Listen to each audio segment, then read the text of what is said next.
In this lecture, we're going to cover primitive object tinting. When you're working with primitive objects from the build menu, such as build and shapes, you do have the option to tint them or change their color.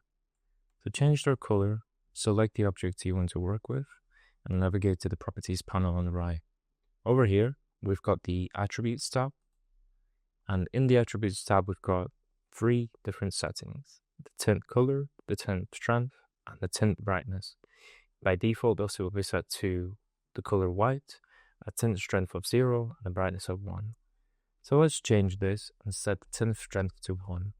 This is how much our color will be, how much of our chosen color will be reflected in the actual color of the primitive. Obviously, at the moment, it's just pure white. So let's change this to, let's say, green. And over here, you've got 3 colors. So this is red, green, and blue. So for our example, let's set the red to 0, green to 1, and blue to 0. That gives us a nice solid green color. And we can see that our tint strength of 1 does actually reflect it in the, visually reflects it. If we set it back down to 0, we can see there is no effect that the tint color has on our object. So let's just keep this at 1.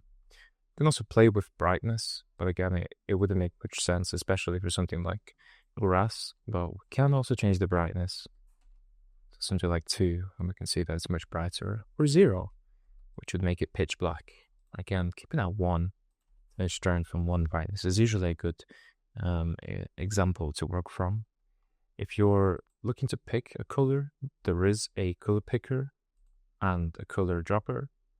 Now, this isn't too accurate, so I do recommend using an external color picker tool, something like JC Picker, because that would give you much more accurate readings. So for my example, if I'm using JC Picker and I want to sample, let's say, this wall, I can see that it gives me 0.54, 0.34, 0.26. And if I enter these values in here, 0.54, 0.34, and 0.26. So my external color picker gave me these values. We can see it sort of matches the wall color. We can play around with the tint strength. Maybe it's like 0.7, or actually let's do 1.3. So much more rich color, and maybe lower the brightness to something like 0.8. So it's kind of like the wall color, maybe not quite, but yeah. We can see that it did give me sort of a brown color. And that's effectively it. That is how you tint primitive objects. So for example, we can go ahead and tint the color of another object. So let's try a cube. Let's do a cube. So we'll drop a cube into our world, position it somewhere, let's say here. Maybe make it a bit thinner. And this could be like a hedge, a green hedge. There we go. Let's lower that there. That would do well. That would do well. This is our green hedge. And again, red to 0, green to 1, blue to 0, tint strength, let's do 1.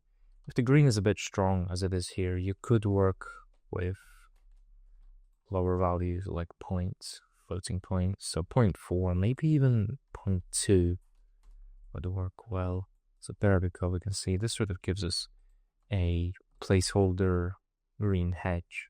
And if I want the player to be able to walk through it, instead of being a solid, we can also disable collidability, and maybe it doesn't need to reflect cast shadows because, you know, it's a hedge.